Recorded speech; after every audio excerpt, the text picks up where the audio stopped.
Cybercrime is costing the global economy over 6 trillion annually, and the demand for skilled cybersecurity professionals is actually skyrocketing. Interestingly, many aspiring cybersecurity experts feel lost in the dark. They are unsure of the career pathways that can lead them to success. That is why in this video, I will shine a light on the most in-demand cybersecurity career pathways. I'm going to reveal the secret routes to landing your dream job and joining the elite force of digital guardians protecting our world from cyber threats. The truth is that the cybersecurity skills gap is not just real, it is widening. There are over 3.5 million unfilled cybersecurity positions globally. So the truth is, this is no longer a career path, it is a golden ticket.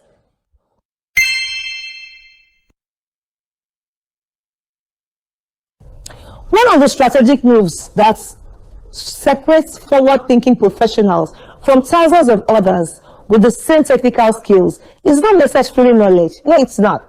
It's a strategic approach to be able to navigate every stage of the cybersecurity career ladder, understanding exactly what skills and experiences they need to demonstrate before they can move to the next level.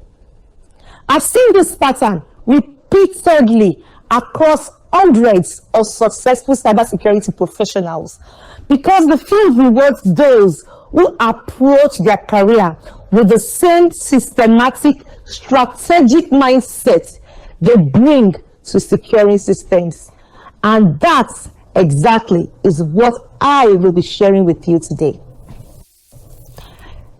Let's break down the complete cybersecurity career roadmap into 4 distinct phases, each with its focus, challenges, as well as its opportunities.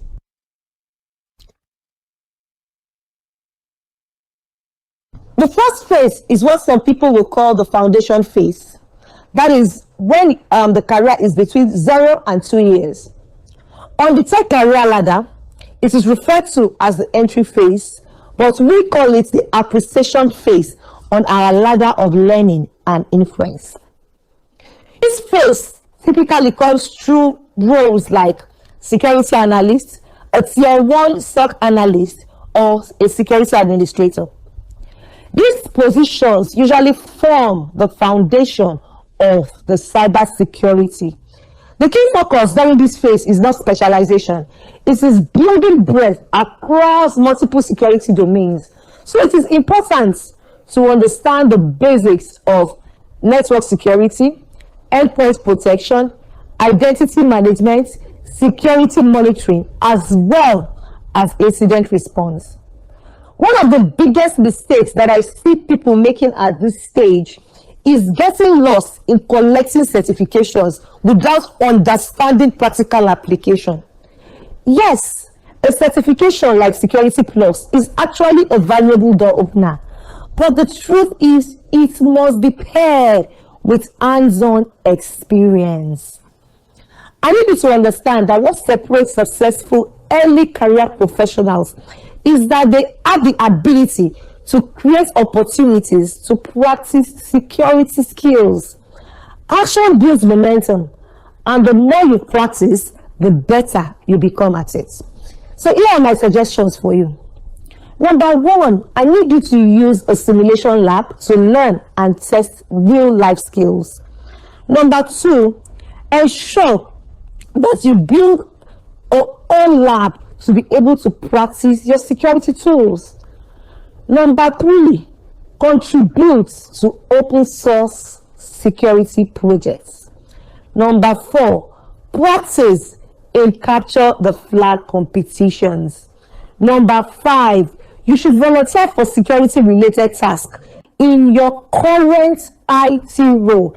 And if you are not in the IT field currently, I will advise that you start volunteering for security related tasks that pertains to the role that you want to apply for.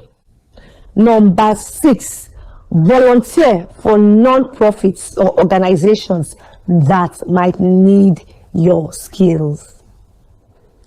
I want you to remember that at this stage, hiring managers are not expecting deep expertise. They are looking for security fundamentals, learning agility, as well as the right security mindset. Now, the second phase is what some people will call the growth stage. This is usually between 2 to 5 years. On the tech career ladder, it is referred to as the professional phase, but we call it the fluency phase on our ladder of learning and influence.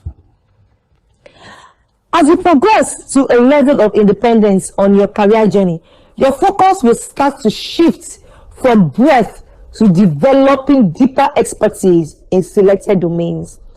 This is where your career path starts to emphasize based on your strengths, your interests, as well as your capabilities. Are you drawn more to breaking systems or doing what is called offensive security? A role like ethical hacking or penetration testing is what you need. Are you drawn to defending systems, defensive security? Roles like SOC analyst or incident response is what you need.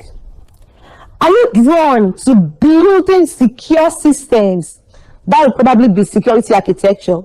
A role like junior security or cyber architect is what you need. Interestingly, are you drawn to measuring and managing risk? That is risk, or that's what some people will refer to as governance, risk, and compliance, GRC. A role like risk officer or compliance officer is what you need. At this stage, I need you to begin specializing based on your interest as well as organizational needs. Yes, at this stage, you have become independent and can work without guidance. But you also need to develop expertise in cloud security, application security, network defense, or even another security domain. You need to start cultivating your communication skills, because your ability to translate technical concerns into business language will become increasingly important as you advance. Technical experts who cannot communicate effectively will hit a career ceiling very quickly. During this phase, advanced certifications like Certified Ethical Hacking or OSCP becomes important differentiators. So think about that. But most importantly, developing experience across multiple environments and threat landscapes is what you need. The professionals who accelerate through this phase fastest are those who actively seek exposure to incident response scenarios. The truth is there's simply no substitute for the exposure that is gained during actual security incidents. If your organization has not faced many incidents, I need you to consider volunteering for incident response at non-profits or participating in industry-wide security exercises. Now let's look at the third phase. This third phase is what some people will call the leadership phase, because by now you should have spent 5 to 10 years in your cybersecurity journey. On the tech career ladder, this phase is referred to as the specialist phase, but we call it the application phase on our ladder of learning and influence. At this stage, you are transitioning into roles like senior security architect, team lead, or even a subject matter expert. The fundamental shift here is from doing security work to enabling others to do security work effectively. At this phase, you are becoming more strategic than tactical. And you need to understand that your value is increasingly measured by your ability to, one, build and lead high-performing security teams. 2, develop security strategies that aligns with the business objectives.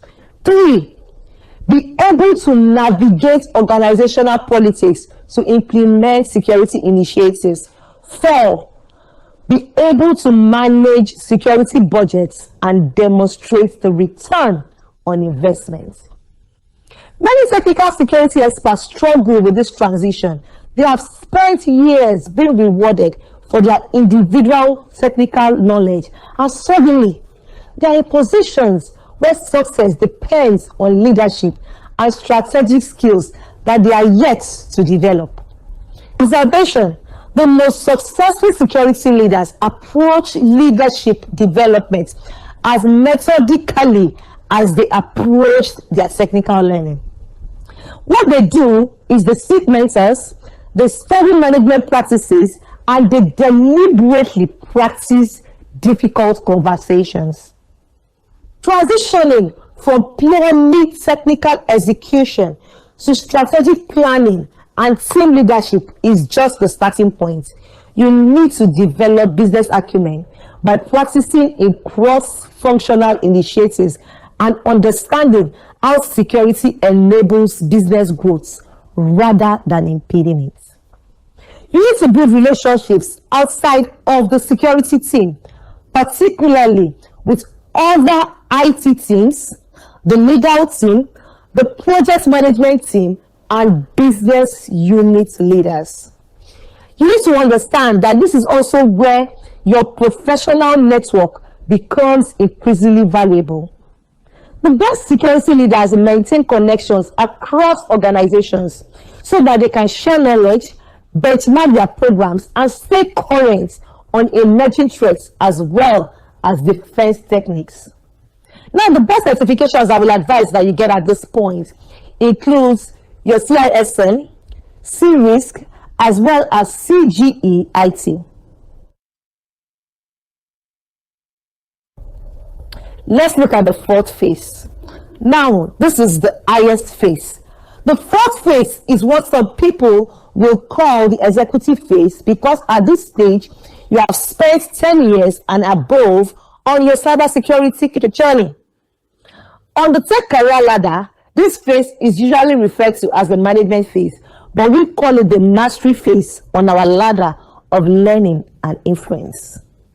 Some of the key roles I will advise that you target at this phase includes the Director of Security, Deputy CISO, as well as CISO. You need to understand that as a Director of Security, you'll be managing multiple security functions. As a Deputy CISO, you are going to be supporting the CISO with operational responsibilities, while the CISO leads the entire security organization as well as the strategy. At this phase, your focus will shift from tactical security operations to strategic risk management as well as business enablement. Modern CISOs are business executives first, then security experts second. They participate in business strategy discussions at the highest level. They translate cybersecurity risk into business terms. They align security investments with business priorities. They navigate complex regulatory requirements, and they manage board-level communications about security posture. Some of the essential skills I will advise that you develop at this phase includes executive communication, especially the ability to translate security concepts for board members as well as the C-suite. Risk quantification is another skill that you need to develop, especially your ability to express security risk in financial terms. Your methodology is a very important one. Number 3, you need to develop a skill in regulatory expertise. You need to understand global compliance requirements across different industries. Number 4, you need to develop strategic business partnership. By aligning security initiatives with business objectives as well as innovation. Number 5, you need to understand crisis management by leading the organizations through major security incidents. Number 6, you need to understand budget management. You can do this by optimizing security investments for maximum risk reduction. Now, what I want you to understand about this phase is that the technical foundation that you built early in your career will inform the strategic decisions that you will make at this stage. You cannot effectively lead security at this level without understanding the technical fundamentals, but your day-to-day focus will never be technical, or most times it will rarely be. It's going to be strategic most of the time. You need to understand that at this level, your focus will shift from technical details to enterprise risk management and strategic direction. You will need to communicate effectively with the board, balance competing priorities, and advocate for appropriate security investments. The certifications I want you to consider at this phase includes CCISO, that's the East Sea Council CCISO actually, as well as GIACS GSE. The modern cybersecurity leader is not just a technical leader, but a business executive who happens to specialize in cybersecurity. The most effective CISOs that I have worked with maintain their technical credibility while developing the business, leadership, and communication skills that are required at the executive level. They are multilingual. They are fluent in both technical security and business language. I want you to know that throughout these 4 phases, there are 3 make or break transitions that will determine whether you will advance to the highest level as a security professional. Number 1, your ability to shift from technical expertise to a leader. This requires shifting from solving technical problems yourself to enabling others to solve them. Number 2, your ability to shift from being a security police to becoming a business partner. What that means is that you need to evolve from always saying no to security risk to saying yes. And here is how we can do it more securely. Number 3, shifting from a tactical mindset to a strategic focus. What this involves is your ability to lift your perspective from immediate threats to long-term risk management that is aligned with business strategies. You need to know that the professionals who navigate these transitions successfully are those who recognize them ahead of time and deliberately develop the skills that are required for the next level ever before they are promoted to that level. I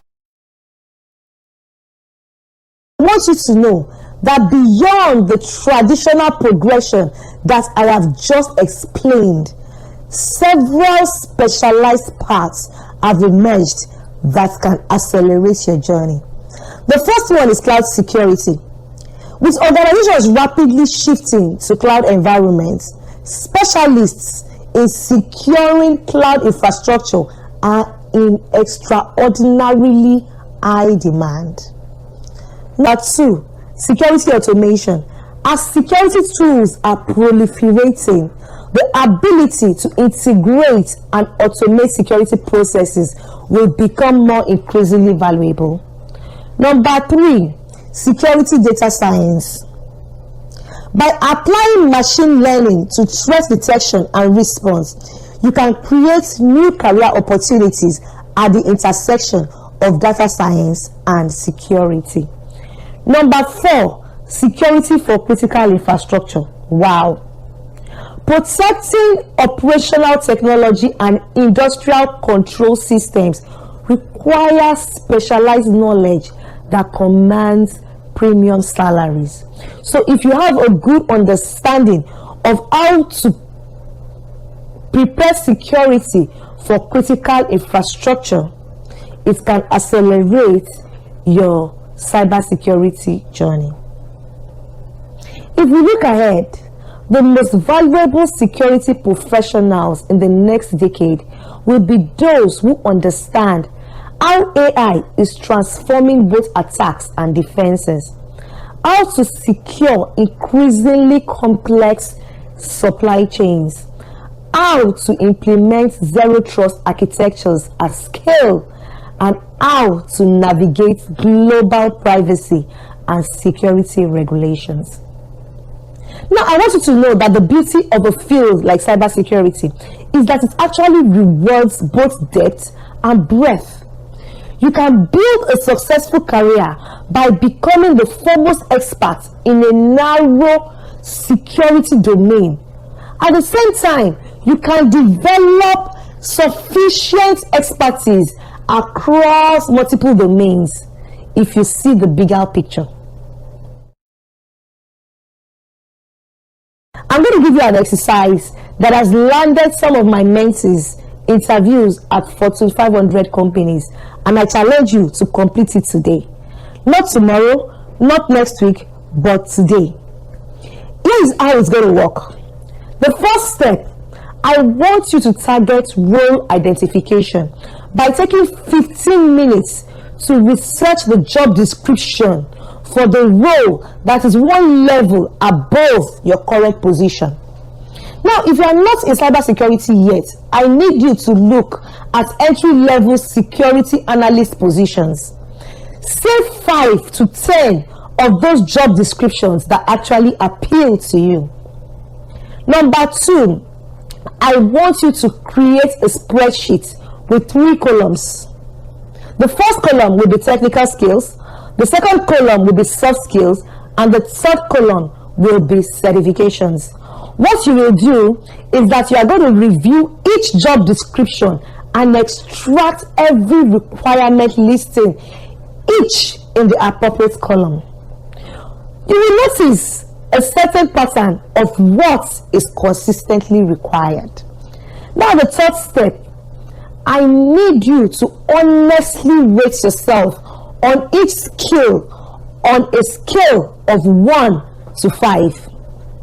This is what you are going to do. Number 1 means you have no knowledge. Number 2 means you have basic understanding. Number 3 means you have practical experience. Number 4 means you have advanced proficiency. And number 5 means you actually have an expert level of mastery. You are at your mastery level in that particular skill. Now, the number 4, I need you to identify the 5 most common requirements where your self-assessment score is 3 or below. You need to know that these are going to be your high priority development areas. Number 5, I want you to look at those areas that you have identified. Define one specific action that you can take in the next 30 days to begin developing that skill. Tell you why this exercise is very powerful. It transforms the often overwhelming prospect of career advancement into concrete actionable steps. It cuts through the noise and focuses your development efforts precisely where they will deliver the greatest career impacts.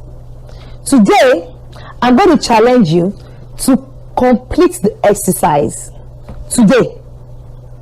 Believe me, it's not going to be easy. It's going to take you a minimum of 2 hours of focused work, but those 2 hours will give you more clarity and momentum than months of unfocused work. I'm going to leave you with something extremely important to remember as you go on your cybersecurity journey. When you choose cybersecurity as your career path, you are not just choosing a lucrative profession. Yes, it certainly can be that. But the truth is, you are choosing to be part of the shield that protects our increasingly digital society. Whether you see yourself monitoring alerts as a SOC analyst, testing defenses as a penetration tester, or setting security strategies As a CISO, your work truly matters. As you progress through the phases of your cybersecurity ladder, as well as your career, from building technical foundations to strategic leadership, I want you to ensure that you never lose sight of the impact that your work has. In a field where burnout is common, it is this sense of purpose that will sustain the most successful security professionals. For investing this time in your career development, now go do that gap analysis and let's build a more secure digital world together. One career, one organization at a time. Until I see you in the next video, have a beautiful and amazing day. If you have found this roadmap valuable, I need you to hit the subscribe button and notification bell to stay updated with more career development strategies for cybersecurity professionals.